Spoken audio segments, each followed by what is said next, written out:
Hi everyone, welcome to my channel. തേങ്ങ അരച്ച് വെക്കുന്ന ഒരു കല്ലുമ്മക്കായുടെ റെസിപ്പി നോക്കിയാലോ ഇന്ന്. അപ്പോൾ അതിനുവേണ്ടി ആദ്യം തന്നെ കല്ലുമ്മക്കായ് കഴുകി അതിനിങ്ങനെ ഓപ്പൺ ചെയ്യണം. നടുക്ക് കത്തി വെച്ചിട്ട് രണ്ട് സൈഡാക്കി ഓപ്പൺ ചെയ്തിട്ട് ഉള്ളിൽ ഈ കറുപ്പൊക്കെ ഉണ്ടെങ്കിൽ അതൊക്കെ റിമൂവ് ചെയ്ത് ഇങ്ങനെ രണ്ട് സൈഡിൽ നിന്നും നമുക്ക് ആ ഇറച്ചി മാത്രം മാറ്റിയെടുക്കാം. എന്നിട്ട് അതിൻ്റെ ആ കറുപ്പ് കളറും ആ ഒരു നൂല് പോലത്തെ സാധനമൊക്കെ മാറ്റിയതിന് ശേഷം നന്നായിട്ടൊന്ന് കഴുകിയെടുക്കുക. എന്നിട്ട് അതൊരു ചട്ടിയിലേക്ക് ഇട്ട് 1 ടേബിൾ സ്പൂൺ മുളക് പൊടി, കുറച്ച് മഞ്ഞൾ പൊടി, 2 പച്ചമുളകും 2 തക്കാളി സ്ലൈസ് ചെയ്തതും കൂടി ഇട്ട് ആവശ്യത്തിന് ഉപ്പും കുറച്ച് വെള്ളവും കൂടി ഒഴിച്ച് അതൊന്ന് അടച്ചു വെച്ച് വേവിച്ചെടുക്കാം. വെന്ത് വരുന്ന സമയം കൊണ്ട് നമുക്ക് അതിൻ്റെ അരപ്പുണ്ടാക്കിയെടുക്കാം. 1 കപ്പ് തേങ്ങയിലേക്ക് കുറച്ച് മഞ്ഞളും ആവശ്യത്തിന് വെള്ളം ഒഴിച്ച് നന്നായിട്ട് പേസ്റ്റ് പോലെ അരച്ചെടുത്തിട്ട് വേവിച്ച് വെച്ച കല്ലുമ്മക്കായിലേക്ക് ഒഴിച്ച് മിക്സ് ചെയ്യാം.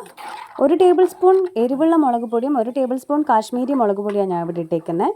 സാധാ മുളക് പൊടിയാണെങ്കിൽ 1 ടേബിൾ സ്പൂൺ ഇട്ടാൽ മതി. എന്നിട്ട് ആവശ്യത്തിന് കുറച്ച് ഉപ്പും കൂടി ഇട്ട് നന്നായിട്ട് മിക്സ് ചെയ്ത് ഫസ്റ്റ് കറിവേപ്പിലയും കൂടിയിട്ട് ഒന്ന് നന്നായിട്ട് മിക്സ് ചെയ്തിട്ട് ഇത് തിളച്ച് വരുന്നവരെ വെയിറ്റ് ചെയ്യാം.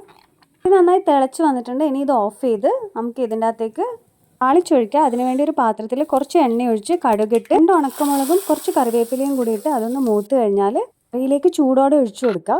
നമ്മൾ സിമ്പിൾ കല്ലുമ്മക്കായ് കറി ഇവിടെ റെഡി ആയിട്ടുണ്ട്. എല്ലാവരും ട്രൈ ചെയ്ത് നോക്കണം. Thanks for watching.